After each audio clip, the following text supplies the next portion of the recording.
So sorry about that, guys. I was in the middle of my reading and I accidentally pressed the wrong button. I was trying to lift the camera up. It's very frustrating. So this will be 2 readings now. I apologize for that. But I didn't want to lose that information because so much good information has come up already through this beautiful elemental oracle. So here we are. This is the second part. Please check out the first part of the reading, which will be posted before this. I'm not technologically savvy enough to know how to link the 2 videos together, nor do I have the time. So I'm going to just let it be, and I'm going to just finish the reading.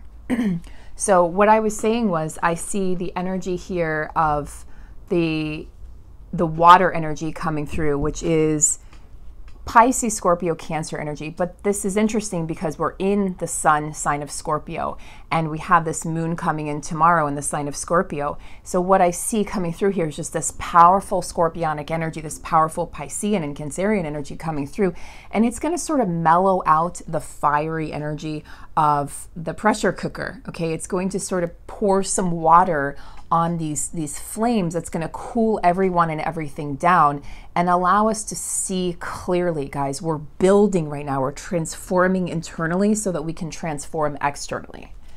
So let's get a card just for the global collective. A card for the global collective. Yes, the global collective. We are in a dark night of the soul. We have been through most of 2020, if not all of 2020. We are in the cave of protection, and many people are deep in this place of protecting themselves from the world, protecting themselves from the elements, protecting themselves from what's going on out there in the world, okay? What this means is that we are in a sort of hibernation. And it's interesting because we're in the fall, but we'll go into the winter here shortly. And as we go into the winter months in the Northern Hemisphere, we'll see that it may feel like we're going into an actual hibernation individually as well. But I do see us in the springtime really bursting forth and coming out of that hibernation, and then coming into this place of restoration where we go to heal. There's going to be a healing coming in 2021 in the springtime, maybe even as early as January, February, March. And I think spring is officially April. And when this happens, it's going to feel like a literally not like a rebirth, like a newness, a new energy sweeping the planet. Let's find out what is coming through on the other side of this new moon for the twins. What is coming through on the other side of this new moon for the twins? Other side of the new moon for the twins. Oh, wow. Wow. Oh my gosh. I've never seen this card. This is one of my newer decks. Oh my gosh. So look at this, guys. On the bottom of the deck, we have the moon, darkness. This is amazing. Amazing. On the other, okay, we have darkness, moon. Okay. So it feels dark. It feels like we don't know what's coming next. We are being blinded on purpose is what I'm hearing. There's a blindedness going on. Look, she can't see. The light is trying to come through, but it's dark right now. So it's darkest before the dawn is what Spirit wants to tell us. But look, on the other side of this, this is what's coming up after this new moon. How beautiful. So we have a lot of things that are being hidden from us right now. There's a lot of things that we cannot see, including what's going on for many of us first wavers in your twin flame connection. Okay, many first wavers are not in communication. There's total silence. There's complete separation at this time. Separation is preparation, as painful as that might be, and I fully understand. It's preparing us for what's coming on the other side, which is the light, the sun. You see how she's going through this alone, and it feels like we're going through this alone. It feels like there's a loneliness coming in with this energy as well, because Scorpio can definitely be a loner. But look, on the other side of this, guys, there's a partner, there's a friend, there's a beloved there, and you're just watching the light pouring in. And this is what's happening on the planet. I have chills. The light is pouring in. It's the birth of the new earth. And from the darkness will come the light. From the darkness, the light will be born. We can't have one without the other. This is the contrast of the darkness and the light. We had to go through this narcissistic purging, right? That humanity was narcissistic. The world became narcissistic, and we had to purge that. We had to purge all of those elements of our own selves as well as the collective. No one was exempt from that. And we had to purge this idea that pain equals living. And on the other side of this, the light shines forth. I mean, pours forth the heat. So if you're feeling the heat, understand that this is part of the purging, but it's also part of the rebirth that will come after this new moon. I feel it again coming through in springtime, but I feel like we're going to start to be able to peek through and see the cracks and crevices of the light coming through the windows and the doors of our lives and of our emotions and our hearts and souls as early as December. So it's right around the corner, but we have to hold steady and hold tight through this darkness and really hold yourself. Self-care, self-love through this new moon is what's being called for. You are transforming. You are becoming. You are also merging with past timelines. Okay, there's a timeline merge going on, and there's also an identity merge, meaning you are not only doing the ancestral line healing for your family, you are the chosen one if you're watching, but you're also merging and coming into union with your inner feminine and inner masculine energy. This will bring in external union. You have to be in union with yourself first. You have to fully appreciate, accept, like, and love yourself in order to come into that full union energy. So there's a lot going on, guys. This is so powerful. Oh my gosh. And I'm almost tempted to not pull any other cards, but I'm going to skip the Queen of the Moon Oracle for time's sake because I'm already running late. But I am going to pull a card here from the Hero's Journey. One for the feminine, one for the masculine.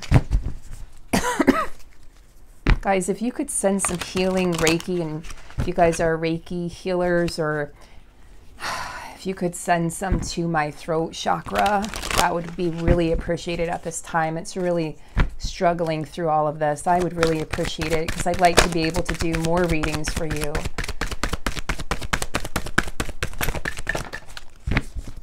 That makes sense. The unknown is your friend. Lean in to embrace what's next, feminine. What about masculines? Masculines, thank you, Spirit.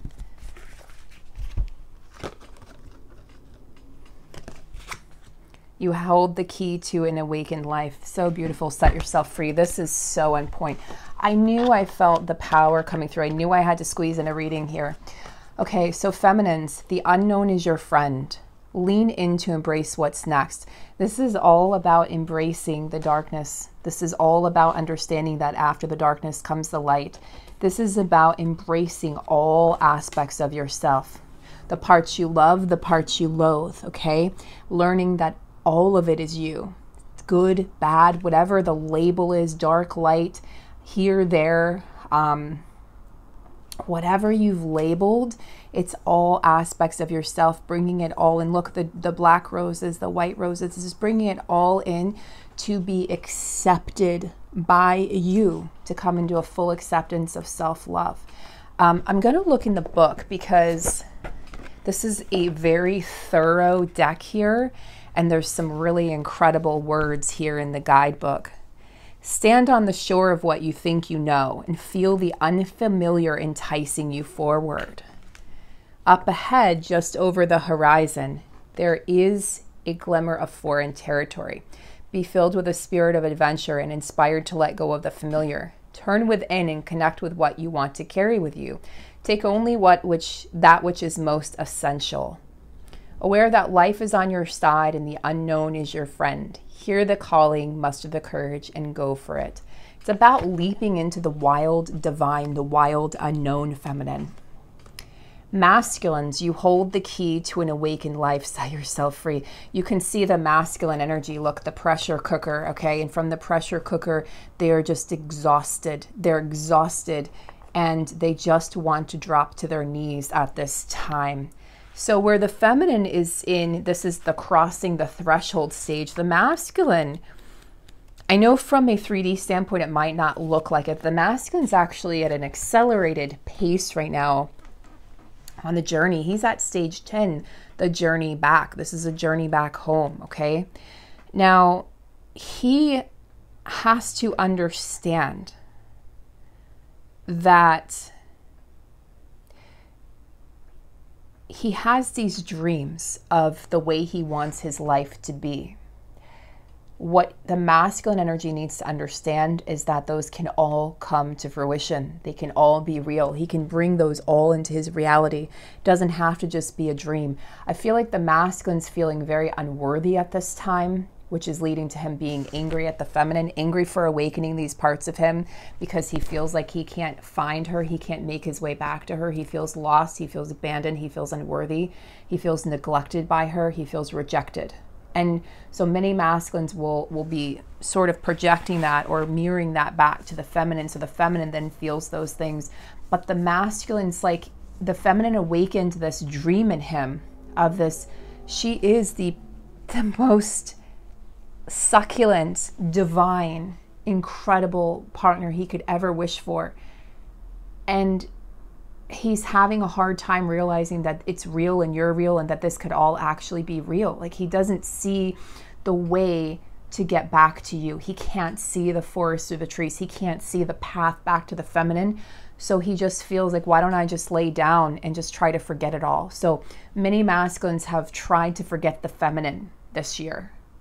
And they've tried to pretend like you didn't exist. Their heart, didn't beat for only you, that you didn't ignite or excite or awaken something in them. So they're just trying to push it aside because they just don't know how they can deliver to you what you deserve. They cannot see, they cannot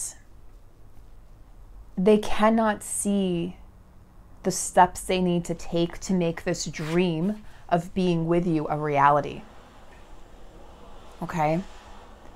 They have to remember who they are, and they have to really learn to like and love who they are.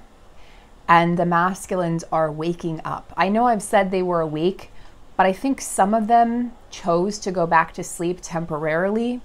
They were choosing to try to forget or ignore the connection with the feminine, which brought them a lot of pain and a lot of anger. And now they're realizing that this is a spiritual, divine connection, and it has nothing to do with logic or rationality. It goes beyond that. It's very powerful.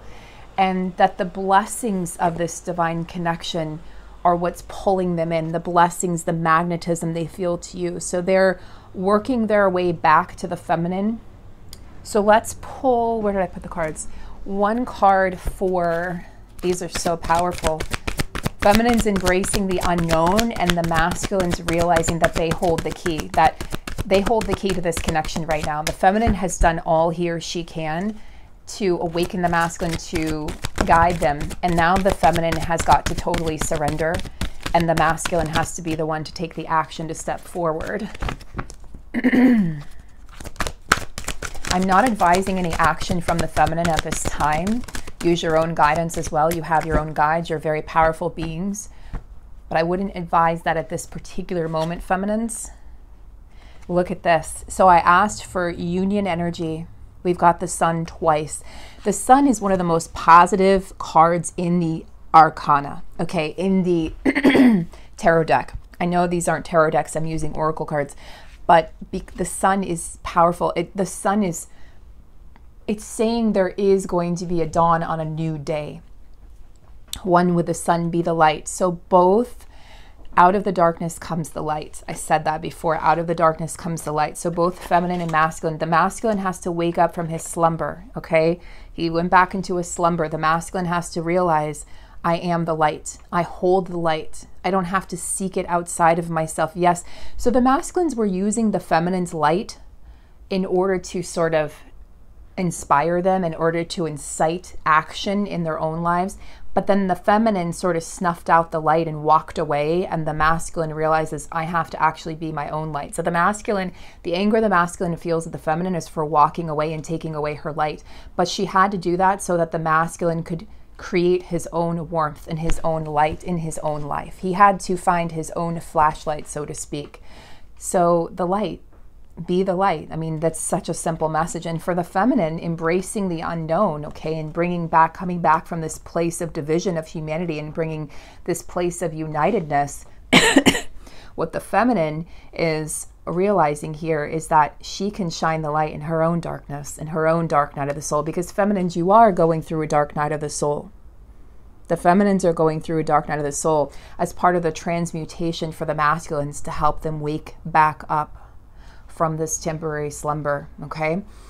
So that's what I have, guys. I do have to get going. I send you guys so much love. It's so amazing to be back. Your comments yesterday truly warmed my heart, ascension symptoms aside, and I felt very loved. So thank you so much for that warm embrace and warm welcome back. It was so good to hear from all of you, and I love you so much. And a special big shout out to our soul sister Rebecca, a spiritual cartographer's guide. Please check out her channel.